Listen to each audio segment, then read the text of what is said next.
welcome to Fireside Giants. My name is Alex with my co-host here, Anthony Rivardo. Today we're taking a look at some cap cuts, some guys the Giants could look at to potentially create some cap space so that they can look at free agency and hopefully sign a few players. As we know, they're going to be looking at wide receiver. Apparently they're going to be looking at pass rusher. They still got Leonard Williams to deal with. They still got Dalvin Tomlinson to deal with. A lot of players here they need to sign, a lot of positions they need to fill, whether it's through the draft or free agency, but FA always allows them to kind of get some players that are proven, some veterans. Maybe they know they can fit in their scheme and make an impact right away, like guys like Logan Ryan or James Bradberry, like Martinez, for example. So those are just some guys that really panned out last year. But this year, the names we've gone through a ton of them: Curtis Samuel, Corey Davis, obviously Allen Robinson, Kenny Galladay. In the pass rushers, outside linebackers specifically, you got Shaq Barrett, Yannick Ngakoue, Jordan Jenkins, Leonard Floyd. There's a lot of really good players, and the Giants, might be looking to that outside linebacker unit and saying, this is one of the deeper free agent classes that, have come across in a while, and maybe this is where we want to put our money. That way we can really bolster this defense, make it one of the best in the NFL, and then just use the draft to solve the offense. But to do that, they're going to need to create money. And right now, after cutting Golden Tate and David Mayo, they have about $6 million available. And, Dave Gettleman loves to roll money over into the next seasons and whatnot, but that really hasn't done us much good. Obviously, it helped the Logan Ryan once Xavier McKinney got injured, but this year, with cap going down significantly, you're not going to be able to really roll over much money. You're going to have to deal with the cards you're dealt, and I think the Giants are going to be really strapped this offseason unless they somehow manage to create some money. And we're going to talk about a few cuts that might make sense and just kind of see if they're worth cutting for the most part. But Anthony, my friend, before we dive into these players, how you doing, my friend? I'm doing real good. I'm very excited, right? Because we're less than 10 days away from free agency. That is so exciting for me. We've been talking about it for, it feels like a really long time now that we've just been breaking down potential free agent targets, how the Giants can create cap space, how much cap space they have, all of the stuff that goes into that. But I'm also a little worried, right? We don't have a lot of cap space with less than 10 days to go until free agency begins. And we don't have those two players that we wanted to get re-signed yet. Dalvin Tomlinson and Leonard Williams, as they currently stand, are not signed with the New York Giants, so that's concerning. I want to see them, get the business done, either sign them or decide we're going to let them walk. I want to get that figured out within these next 9 days. But I don't know, man. I'm just very excited. It's going to be fun. I hope that the Giants go out there and they make some really good upgrades, some additions to this team. There's a lot of holes to fill, whether you think so or not. There really is. There's quite a few weaknesses on both sides of the ball that the Giants need to figure out before we enter that 2021 season. So excited for free agency and also excited to see how exactly we create money to prepare for free agency. Yep, and that's kind of where we're going, right, toward the salary cap situation. Of course, we cut Golden Tate. He's saving us a bunch of money, about $8 million, I think, or $8 million, somewhere between there. And then you have David Mayo, who also saved us some cash. 6.2 from Golden Tate, and then 2.3 from David Mayo, so roughly $8.5 million in cap space cleared. Okay, yep, and they were already down. They were already -3, so that just boosted them to about 6. Kind of a crappy situation, but what can you do? And now we're looking at a situation, and I'm going to list off a couple guys who you think, I'm also going to list guys that we could restructure too. So that's also one thing we'll throw into the mix. And let's right off the bat, let's say James Bradberry. He is expected to get hit with a 17.25 cap hit number in 2021. That number's got to come down, Anthony. Are you willing to extend him an extra year and then just push that cap a little and kick it down the road a little bit? What do you think? I mean, absolutely. James Bradberry is arguably the best defensive player on the Giants right now. He was phenomenal this past season. I want him here as long as possible. He's still a young player. He's not old by any means. Sure, he's a veteran, but I don't even think he's going to be 31 by the time his current contract expires. I think he'll be 30 if I'm not mistaken. And even if he is 31, that's fine with me. He's 28 years old right now. I'm fine extending him. I would love to do that. I'm actually on Spot Rack right now.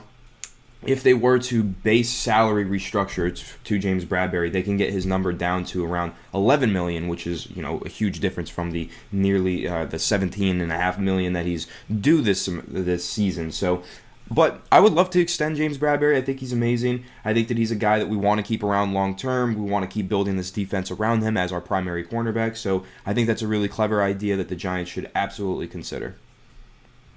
I'm in the same boat. I think that they should extend him too. He obviously was one of our premier players, and getting a cornerback one is extremely difficult. Look at Byron Jones. We could have easily went that route. He ended up having a down year.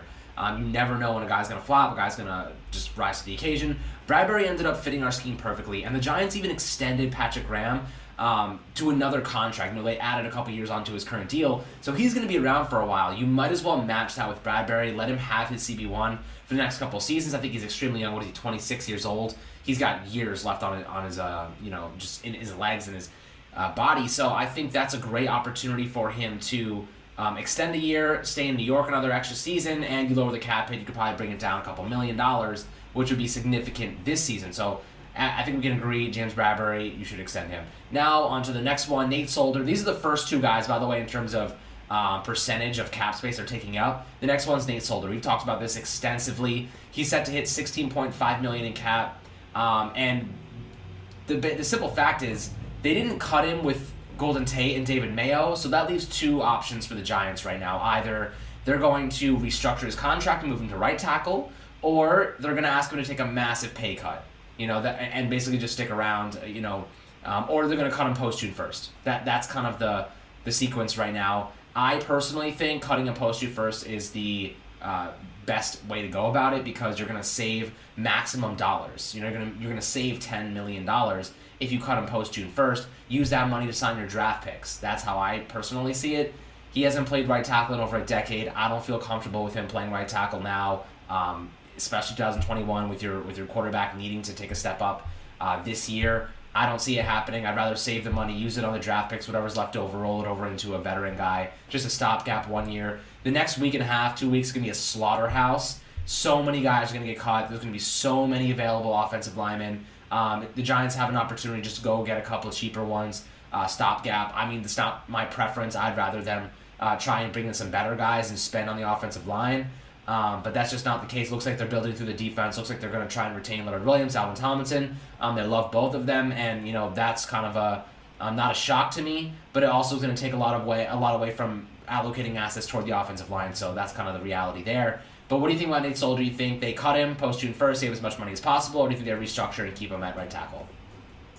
I really hope they don't restructure him and keep him around. I'm ready to move on from Nate Solder. I think that was a terrible contract that has not panned out at all, and the Giants should cut their losses and move on. I don't necessarily think they have to wait until June 1st, though. I think that, if they were to cut him now, they can actually save, how much is it? They could save $6 million right now, and it might be more worth it for them to get that $6 million now than that, what would it be, $10 million down the road in June, because that $10 million in June might not actually be as beneficial for the Giants as the $6 million is right now. So I think, either way though, if they wait till June, that's fine with me. But either way, I want to see him cut. I don't necessarily want to see Nate Solder suit up in a big blue uniform this season.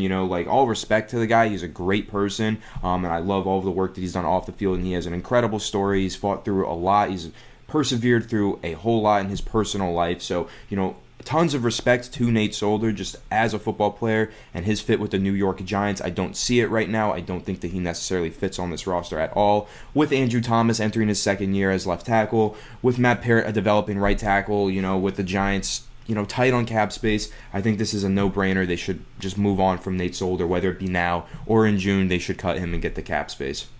I agree. And Golden Tate, honestly, that was kind of the decision they had to make, because Golden Tate would have saved them an extra $2 million if they cut him down the road. But I think they cut him after June 1st, personally, because there's always guys that wait. They wait. Logan Ryan, for example, he's a guy that waited a really long time. The Giants scooped him up when they needed him. There's always players available. There's always veterans available. Guys are cut. You never know what's going to happen. So save that extra money. Use the $8 million that he'll save you towards your draft, your draft picks, and then whatever's left over, roll over into a veteran player that can potentially compete at a spot. That's how I view it. That way you can maximize that money. Just because you're going to need that money for the draft anyway, you might as well keep it around. So I think we're in agreement there, though. Nate Solder should be cut, whether it's now or later. The next guy, Kevin Zeidler. The first four players, honestly, are going to be the big ones that have to make decisions on. Kevin Zeidler's a big one, obviously, and I've kind of settled on this. The Giants can't afford to make their offensive line any worse, so they should do this to Kevin Zeidler. And honestly, it's kind of a necessity. It's an ultimatum they have to offer him, because at this point, it's a business. NFL's a business. Cap hit's a real thing. You can't mess with that, obviously. Kevin Zeidler, you're going to go up to him and essentially say, either you restructure your contract and take a massive pay cut, or we're going to cut you. You're going to make half of what your value is on the open market, and you're going to have to relocate and pick up your entire family, move, and do everything in between. So I think, for Kevin Zeidler's, his best interest might be to just sit here and say, I think staying here and just taking a pay cut might be in my best interest, because otherwise I'm going to have to go to a whole new team, uplift my family, probably make the same if not less, and, I don't know the scheme. I'm going to have to learn a new scheme. Like, if I was him, I would just take the pay cut. But, again, you never know. The guys make decisions based on many different reasons. So that's kind of the way I would approach Kevin Zeidler in this situation. What do you think about that, Anthony? I think that cutting Kevin Zeidler is a terrible idea. If you're going to move on for him, you try really, really hard to trade him. And whether you have to put a stipulation in the trade that maybe we eat a little bit of the salary, or the salary gets restructured or extended as soon as he gets traded. If that has to be a stipulation of the trade, that's fine. If you're going to move on from Kevin Zeidler, I want to see it be a trade and not cutting him. At least get something for him. He's a talented player. I'm sure that there is a team that will want him and want to get him before he hits the open market, right? So I think someone will be willing to give up at least a fifth round pick for Kevin Zeidler. Like, he is a talented player. He's played at a very high level throughout the entirety of his career. He's only taken a step back when playing amongst really terrible offensive linemen around him with the Giants and broken schemes and messed up coaching staffs that are firing offensive line coaches midseason. That's the only time he's ever really struggled in his career, is when he was with the Giants these past 2 years. But overall, he's still been by far our best offensive lineman, because he is a very good, talented player. That being said, if they do cut Kevin Zeidler, what I want them to do is cut him, save that $12 million, then re-sign him to a cheaper contract. Basically, just tell him he's taking a pay cut without any, negotiation. He has no leverage in that situation. You cut him and you say, just please sign back with us because we want to keep you here. We just can't afford to do it at this price tag. So I think that's actually a very likely option. I think that there's a really good chance that could happen. But overall, I don't know. It seems like, from what we've heard, that the Giants are just leaning towards cutting him and taking the money. I don't know if they want to cut him and then sign him back. I don't know yet, but personally, that's what I would do. I want to keep Kevin Zeidler around, but I agree that price tag, $14 million cap hit, it's way too high for him. It's way too high for most offensive guards. You have to be a really elite offensive guard to be worth that kind of money. So I think that the Giants have to do something for that money, for that price tag, whether that's extending him. That's another thing that I'm a proponent of. I would like to extend Kevin Zeidler, and that would also lower his cap hit, but it might not lower it as much as cutting him and signing him to a new deal would. So maybe they can sign him to a 2-year deal as well, maybe push some money down the road. So that's the route that I would go. Get him on a new contract, and a cheaper contract, one that's affordable, but we still get his talents at a reasonable price. Yep, that would be my ideal scenario as well. It's gonna be tough, man. This just the first 4 guys right off the bat. Figuring out what to do to maximize their value, maximize their money, to just save it, just in terms of saving it. It's gonna be tough. The Giants are gonna have some really tough situations, some tough conversations with these players, especially Kevin Zeidler and Nate Solder. So that's gonna be tough. James Bradberry is like, we'll just keep you around for longer. Like, congratulations, you just got a promotion type of deal. But as for Blake Martinez, he's another guy that could be, someone that could restructure their contract. I think, it's worth diving into to consider adding another year to his contract as well. So, Anthony, what do you think about that? Do you think that the Giants should extend Blake Martinez another year? I think maybe as a premier run-stuffing linebacker, he can't hurt. It can't hurt to add if you have zero dead cap, like low dead cap hit in the additional year, it can't hurt to extend him and then just give him a nice signing bonus. Yeah, according to Spot Rack, Blake Martinez is another guy that can have his base salary restructured, and you could take the cap hit down from $10 million to around $6.5 million. So that's definitely an option for the Giants as they try to clear cap space. They could do that. I agree. I think they should extend Blake Martinez another year, keep him on the same wavelength as James Bradberry, have them both, have their contracts expire the same year.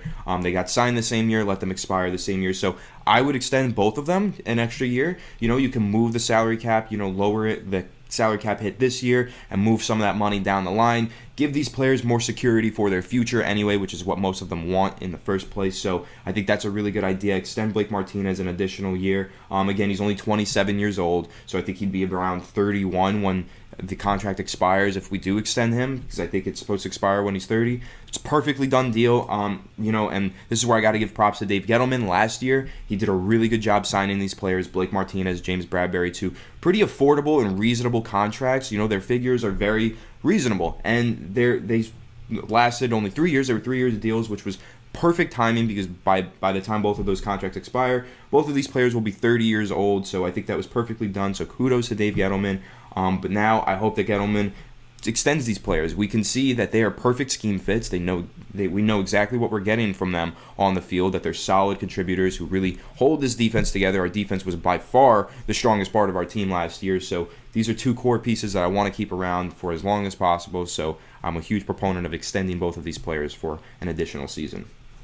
Yep, that's kind of where I'm in the same boat, because ultimately you have to, or at least try. If you don't get these guys signed, it's going to be a significant, just hurt on the cap space. You need to create money wherever you can. Look at the Saints, for example. I know they're in a crazy bad situation, but they're getting guys to restructure. They're slowly, scratching away at that caps number and getting it down. So Giants should be doing the same. I expect them to make a lot of moves in the coming weeks. Of course, it's going to be really, really fast. It's going to happen out of nowhere. We're going to be sitting there one day and suddenly they're going to list off like 10 people they restructured and a bunch of guys that they cut. And it's going to be like, whoa, that came out of nowhere. But essentially they have to do that. They're probably negotiating every single day, trying to figure out how to get this cap space down so they can really fit some guys under. But, another one that comes to mind, and this really actually pissed me off more than anything, Jabrel Peppers. Let's have this conversation because the dead cap hit, I see where people are going with it, but I hate them for doing this. Essentially, if the Giants were to cut Jabrel Peppers, they would save $6.7 million in cap space. Problem is, you're getting rid of one of your best defenders. You're getting rid of your starting strong safety. And to get a guy of his quality on the open market at his price tag is kind of impossible. You could go out and get a veteran for maybe $3 or $4 million, but he's not going to replicate what Jabril Peppers brings to this defense. We've spoken to Brian Walker. We know what he brings. We know how good he is. This past season, he had career highs in sacks, tackles for loss, passes defended, missed tackle rate. He took the biggest step of his entire career under Patrick Graham, and I expect him to take another one in 2021. I'm not willing to part ways with him. I can't believe I actually had to lay eyes on the fact that people want to cut Jabril Peppers or even propose the idea of cutting Jabril Peppers. Just shoot yourself in the foot while you're at it. I can't even believe it. What are you thinking about that? Just to humor me. Okay, I get it. You cut Jabril Peppers, there's zero dead cap. You save nearly $7 million in cap space. What safety do you think you're signing for that comparable price that gives you the same production as Jabril Peppers? This is a guy who's coming off of a season where he put 91 combined tackles. He played in 15 games. He had an interception. He had a forced fumble. He had 2.5 sacks. He was the lifeblood of the defense. He's one of the leaders of the locker room. This is a player that, if you were to cut this player, when Dave Gettleman gets all this criticism in the past for cutting players and, not doing things that rub the locker room the wrong way, that would rub the locker room the wrong way. This is a guy who put his heart and soul into the Giants ever since he got here 2 years ago. He's been a phenomenal player for us. And if you were to cut him, what message would that send to your locker room, right? How would they all feel about that? That the leader of their defense is just cut because you wanted to save basically chump change, right? $7 million. Look at the safeties that you're getting for a comparable price right now. On average annually, you're talking about guys in the $6 million range. Kenny Vaccaro, Von Bell. Von Bell is pretty good, but I would take Jabril Peppers over him any day. Trey Boston, I'll take Jabril Peppers over him. Jaquiski Tart, I'll take Jabril Peppers over him. These are guys in that comparable price range. I'm not taking that. That's just not worth it to me. This is the $6.5 million that we're paying Jabril Peppers this year. It's fully worth it. He plays well above that in terms of his production. His salary should be way higher. So extend him. This is a guy I want extended. I want this guy wearing Giants blue for as long as possible. I think that he is a perfect fit for the Giants defense, everything they want to do. I can't see any reasonable explanation as to why they would cut him. That's really just not enough money that you're saving in order to do that for a young player who's still growing and thriving. This was his best season. The season before that was his best season. He's getting better and better every single year. He's on his rookie deal. It's an affordable contract. Absolutely, the Giants should keep him around for as long as possible. I think that it's really stupid that people want to cut him. I don't know if there's a huge portion of the fan base that wants to do that, but I know that there is a portion of the fan base that wants to do that, and I think that you are all insane for thinking that this is a player that we have to keep around, and I can't believe that this is even a topic of conversation at this point. Yeah. You know what I'll say, though? Actually, really quickly, I'll say this becoming a topic of conversation is more of a reflection of how poorly the Giants' salary cap is managed. We should not be talking about cutting a player like Jabril Peppers on his rookie deal, but the Giants are in such a terrible spot with their salary cap. So place blame on whoever you want. Someone in the front office, whether that's Kevin Abrams or General Manager Dave Gettleman. Someone needs to take some blame for that because we are clearly in such a terrible salary cap situation that we're discussing cutting one of our best players on a rookie contract when he's still affordable. That's so sad. When you put it that way. It is sad. It's ridiculous. Yeah, it's just a reflection of how poorly the Giants' salary cap is managed, and that is what is so painfully disappointing. Yeah, when you put it that way, man, it's pretty ugly. But if anything, extend him, and you could still lower the cap space. I mean, he's gonna want money. But the thing is, I don't even think he wants to be extended. You know, he's probably like, I had a monster year last year. I'm gonna have an even better year next year, and then I'm gonna catapult that into a multi-year deal that's worth more than what I get right now. You know, I could see it happening. But if the Giants can get it done, if they can extend him, it might be worth it to kick that cap hit a little bit, reduce it a little bit, and push it to next season. It might not make sense. It's not high. It's not that high. It's only $6.7 million. It's really not that much money for a guy who is a starting strong safety, and he's multiple. You know, he plays strong safety. He can play free safety. He's your punt returner. He does a number of different things for this team.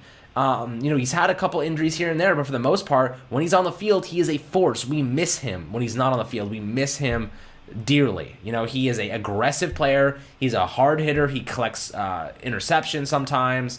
He created 4 forced fumbles in 2019, 2020 he had 1 forced fumble, 8 interception. He makes plays. He's a playmaker. You know, we've seen him lay the wood a couple times, lay some nice hits. And you know, I'm not trying to get rid of a guy on his rookie deal right now to leave a massive gaping hole in our defense at strong safety. And right now we have Logan Ryan, Xavier McKinney, Jabrel Peppers, arguably the best trio of safeties in the NFL. You know, I'm not willing to mess with that right now. So let's move on from Jabrel Peppers before I lose my mind. The next one, Evan Engram. This one actually is a little bit more reasonable. This one might be something to actually consider. He will count $6 million this year, but has dead cap of 0. So they would save $6 million if they cut him. Only problem with that is he really was the only person capable of getting open last year. You know, so it's like, do you really want to cut Evan Engram? He's the only one on this team currently that demands attention from opposing defenses. Yes, the drops. Yes, the interceptions that were, you know, dropped and turned into turnovers, whatever. I get it. I'm on that same boat as the rest of you guys. You know, he's a Pro Bowl tight end. I get it. The problem is he's the only one that demands attention, and he's $6 million, and they picked up his 5th-year option for a reason. You know, if anything, try to trade him. You know, don't cut these guys. Don't cut guys on the rookie deal. Always try and trade them. Evan Engram would at least get you a 4th-round pick, maybe a 3rd-round pick, in my opinion. What do you think about cutting Evan Engram or trading him? Do you think that's something the Giants should consider? Do you think he's too valuable just based on the fact that the Giants have nobody that can create plays?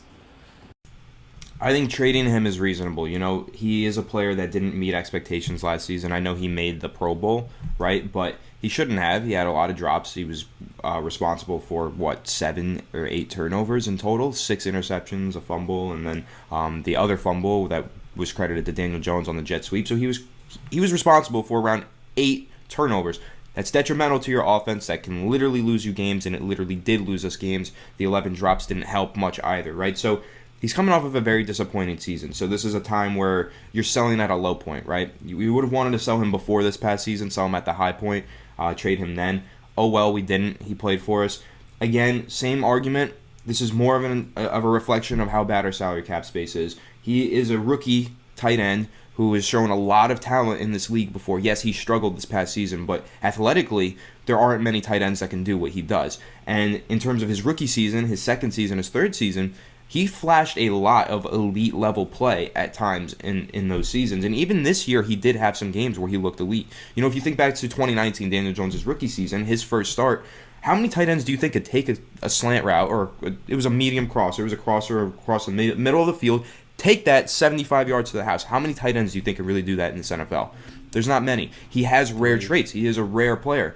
You know, yeah, there's maybe like 3 tight ends in the NFL that can do that. So then you think back to 2020. How about that game against the Bengals where he had how many yards? Like 140. He caught like 2 50-yard passes right over people, like Randy Moss catches. Like, he is really talented.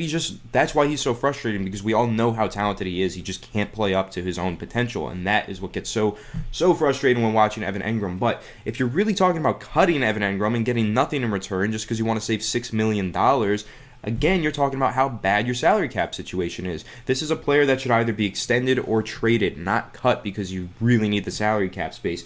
Again, he's very talented. I just mentioned it. He made it to the Pro Bowl, which I know that doesn't mean much to us, and it doesn't mean much to fans, but it does say something about how the league views Evan Engram and how players around the league, because there's a lot of player voting and coach voting and even fan voting, fans from other teams. Giants fans know him better than anybody because he plays for us, but other teams fans clearly think that Evan Engram is a very talented player and they would want to trade for him. So if you're going to move on from Evan Engram, do it in a trade, find his replacement in the draft. There's a couple of names that I could point to. There's a few solid guys. There's even another guy coming out of Ole Miss this year playing tight end that's could be a potential replacement. So, yeah, that's my spiel on that. I think that, any of these guys that are on their rookie contracts that you want to cut, I think that's bizarre. I don't think there's any logical explanation behind it. Evan Engram still, I think that realistically he's going to stick with the Giants this year. I think they're really high on him still, and I think he's going to play a solid year and hopefully bounce back from what was a very disappointing 2020 season. But if they do move on from him, you can't just cut the guy and get nothing in return. You got to trade him. He's a young player that a lot of teams think highly of. You can definitely get at least a 4th round pick for him. Yep, I agree, and I also want to add that if the Giants do end up going out and getting some, free agent receivers or at least one big one, and then drafting somebody in the first round, he's gonna have some good catches. He's gonna make some big plays for you. We know he does that. Maybe he'll have a couple drops. Maybe that will show up again, and probably will. But he will make some big plays. If you can get him open, he's capable of taking a slant to the house. That's just like Anthony said. So I'm not cutting him. I'm going to keep him around unless they can get a really great trade offer for him. But that's kind of the only way I'd be moving on from him right now. Now, there's 2 other players that I think the Giants will move on from 100%. The first one is Levine Toilolo. I don't even think I've seen him play more than like 50 snaps. Yeah, that was a terrible contract from the start. I cannot believe they paid a guy to just stand there and block it that much as an inline tight end. That contract, I hated it from the start. No value. He doesn't. Remember that? They tried to replace Red Ellison. What was again? Was against the Browns when he ran up? Oh my god, I don't remember when. I just remember seeing really slow Levine Toilolo as like the first read on a play. I think it was against the Browns, and it just went so poorly. And oh man, the sooner he's cut from the roster and we save that money, the better for my mental health. Yeah, I mean they tried to replace Red Ellison with him. Never gonna work. Red Ellison was head and shoulders a better receiver. Ellison had some receiving skills. Yeah, Levine Toilolo just doesn't. So exactly. I don't get it.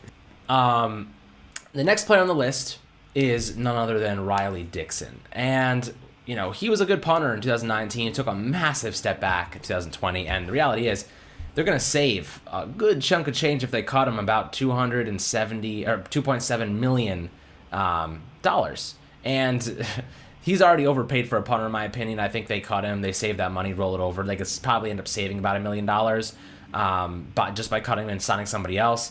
And considering how his season went last year, it's a good move, in my opinion. What do you think? I mean, I know that Riley Dixon had a down year, but I still like him. I think that he's a solid punter. I think he can definitely bounce back. I think the salary cap hit is a little too high for him. He's not worth that price, especially with the way he played this past season. But I do want to keep him around, so if we can restructure it or extend him, I'm definitely open to that. Well, maybe not extend him. Maybe another situation like Zeidler, you cut him and then maybe try and get him back on a cheaper deal. I don't know. Ask him to take a pay cut. Whatever. But, yeah, I like Riley Dixon. I think that he's a good locker room guy. I think that, as a holder especially, I think, that's another thing you have to keep in mind. He's not just the punter. He's the placeholder as well for Graham Gano. They had pretty good chemistry, and he did a pretty solid job. I don't remember him once this season messing up a hold. So I would like to keep him around. That's another thing that I think a lot of people might not think of. They think of the punter and how, the Giants' field position was often bad in 2020, but he was a good holder as well. He plays 2 positions for us, so you got to keep that in mind. I'd like to keep Riley Dixon around. And just they got to figure out a way to get that salary cap number a little bit lower. Yep, I think that's a good opinion. I think, getting the salary cap lower is the ideal situation here. Now, the 2 next players, Isaac Yiadom and Cody Cora, both of which have 0 dead cap hit. If you cut both of them, they save about $4.2 million. Isaac Yiadom, I know you think the Giants should keep him essentially because he's flashed some ability last season, and they don't really have a CP2 at the moment, so you don't want to get rid of the one guy who really understands your scheme right now. Of course, they have Ryan Lewis. Corey Ballantyne's gone. They have Sam Beal coming back. I don't trust either of those 2. Isaac Yiadom would probably be their starter again if It came down to it. Cody Cora, great special teamer, coming off, I think it was Achilles tear. So, I think he's gone too. You can always replace guys like that in the draft. Not much of a loss there, but $2 million is a good gain. Isaac Yiadom, though, what are you thinking about them?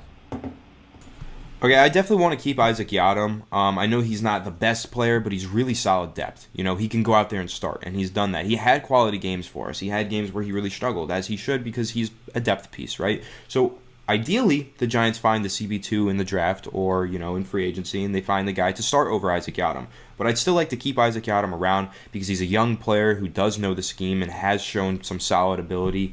And his contract isn't that expensive to the point where it's burning holes in our pockets, right? So I would like to keep him around, because you always have to have some insurance, right? This guy is young, he's got potential, he knows the scheme. So what if we do sign a CB2 and that CB2 ends up blowing his knee out and misses the entire season, right?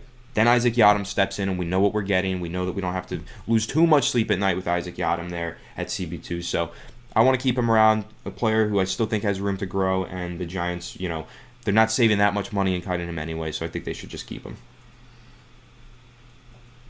And as for Cody Cora, what do you think?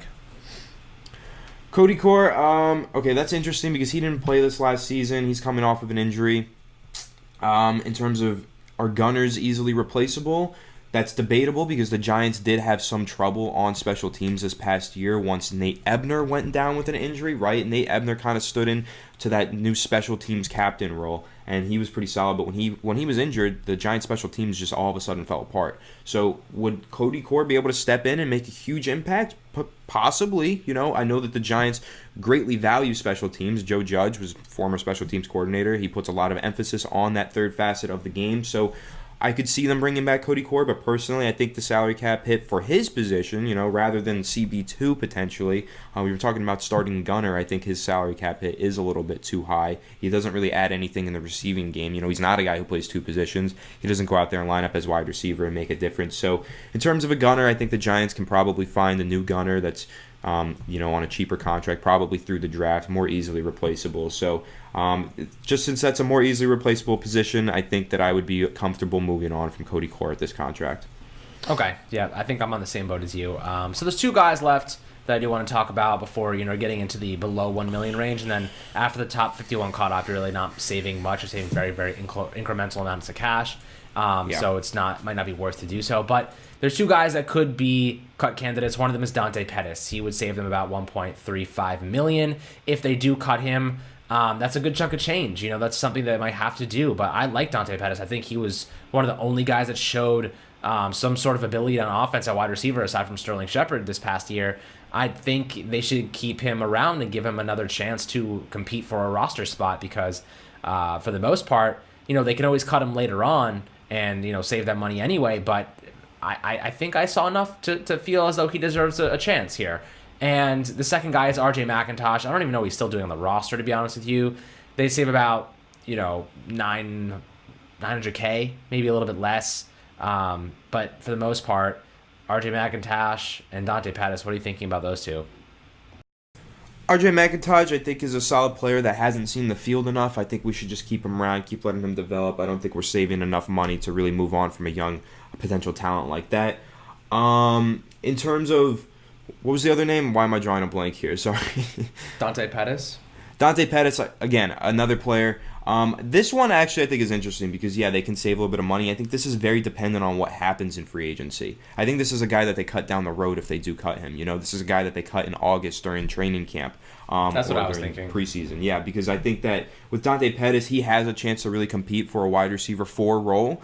But if the Giants end up going out in the draft, drafting 2 wide receivers, then what is he competing for? Wide receiver 5 or 6? And you don't want to pay a guy that much money to compete for a depth piece like that. So that's when you would probably cut him. But if the Giants aren't able to find those playmakers that they desire, then I think, you can look into keeping Dante Pettis towards that wide receiver 4 role. But overall, I think it's dependent on free agency. I want to throw one more name out there, Alex, that I think you've left off of this list, incidentally. Spencer Pulley, backup center. If you cut him, 0 dead cap space. I think we save around $2.75 million for cutting him. He's a guy who has starting experience with the Giants. I think that, yes, he does have that starting experience, but I feel pretty confident in Nick Gates. And I know the Giants just recently signed another backup center. I think this guy from the Jets, I can't remember his name right now. Harrison. That's his name. There you go.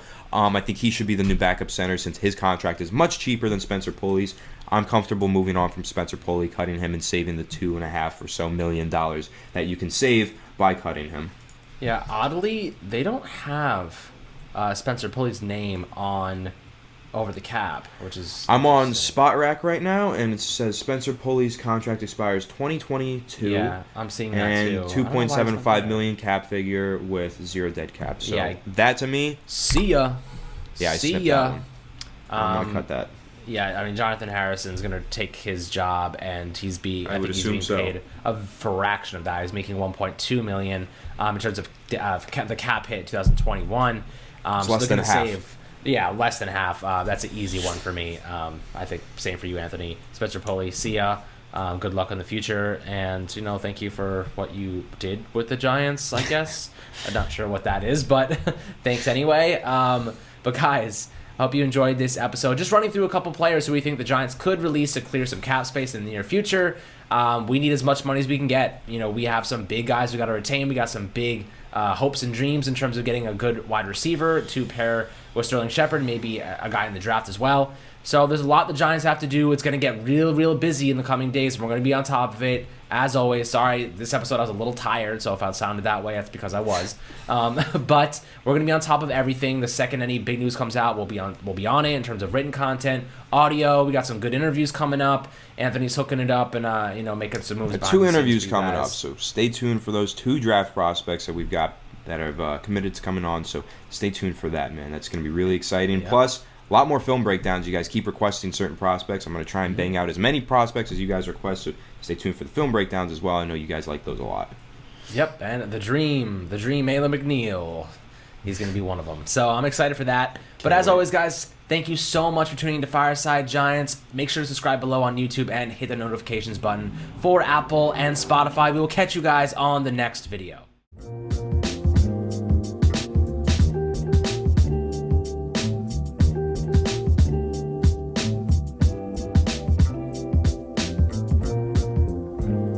TVSO.